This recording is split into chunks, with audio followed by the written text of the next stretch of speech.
Niisiis pilgud eeskätt Indrek Nurmele, Eesti rekordiomanik aastast 2008 Peking olümpiamängudel joostud 3:38:59. Ka Eesti meistrivõistluste rekord on Nurme nimel 3:44,16. Me teame siis, et 5000 meetri jooksus on Indrek Nurme normatiivi täitnud, siis 1500 meetri jooksus seda veel mitte. See on Euroopa meistrivõistluste normatiiv siis 3:40,50 ja Indrek Nurme siis ka alla klambi ees seda jooksu juhtimas on.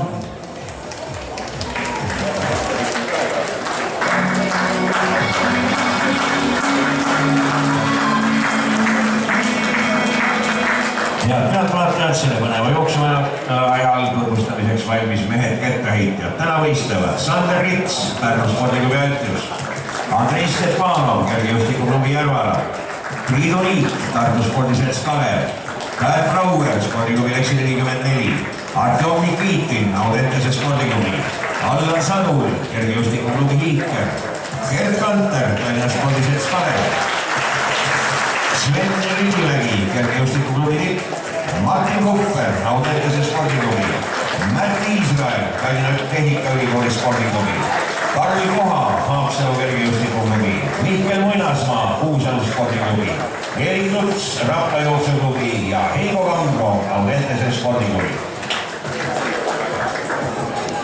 Niisiis tõesti põnevad väljakul ja ka siin jooksule tegemas siis Indrek Nurmele alla kolleegid Portugalina oma Vialase moodustavad selle jooksulisi toimikusi nüüd siin 2 ringi lõpuni ja samale kõrguse 380 keelasutkas ületajad mõlemad nii Reena Võll kui ka Ebi Vaher sellega siis on selge see, et nemad 2 ja Keter-Marie Lember asuvad selgitama Eesti meistrivõistluste esikõlmiku paremusi järjestust, ka Keter-Marie Lember on selle kõrgusel jätkamas. Kettaheite siis jõuame sellele ajal keskenduda, aga hendiks vaatame, kuidas siis Indrek Nurme praegu konkurentsis Allar Lambi ja Valeri Podevaliga seda jooksu jooksmas on ja on siis 6-kordne Eesti meister sel distantsil Indrek Nurmel, lisaks veel ka 2 hõbedat sinna juurde ja ülejäänud jooksjatel siin Eesti meistrivõistlustel sellel distantsil medaleid ei ole, aga ütleme, et ikka nii Eesti meistrivõistluste rekord on 3:44,16, Eesti rekord 3:38,59. Enamalt Indrek Nurmest on suutnud sel distantsil vaid Erik Veeldõusmäe ja Johannes Villemson. Ja siis vastavalt 7 ja 60 kaadet sinna juurde. Aga nüüd siis kõrvuti Jaak Vaaris, näeme, kolleegi Podevali on lahti lasknud oma imelise juukse. Ja teame siis praegu võetud omad alla kandi ja riikati häda, aga siin oli välitanud kaugel, nii et tõesti praktika jooksul oli palju siis Indrek Nurme kogumasse kõige huvitavat ja võiks võimas lõpusport viimasel ringil. Nurme ja Podevali on esikõlvik ja tagantpoolt. Kas Indrek kuulib sekkuda seal midagi Indrekisse, kui Podevali tõuseb kolmandal paat ja nüüd Allar Kramp, vaadake, mida teeb Indrek Nurme vastu siit. Podevali nii jääb.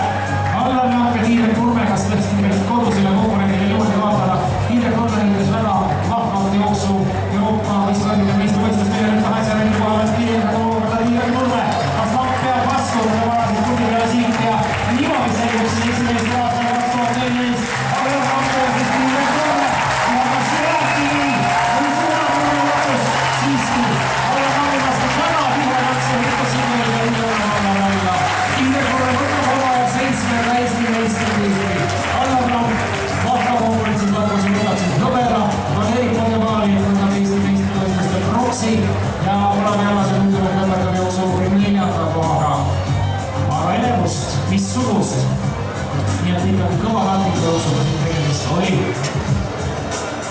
Tuhu kettaheites. Vaatame siis sama mõlemad konkurentsi näha. Konkurentsi Gerd Kanter, Martin Kupfer, Märt Iisrael. Kahjulik jah, et tuli teada, et Aleksander Tammert võistlust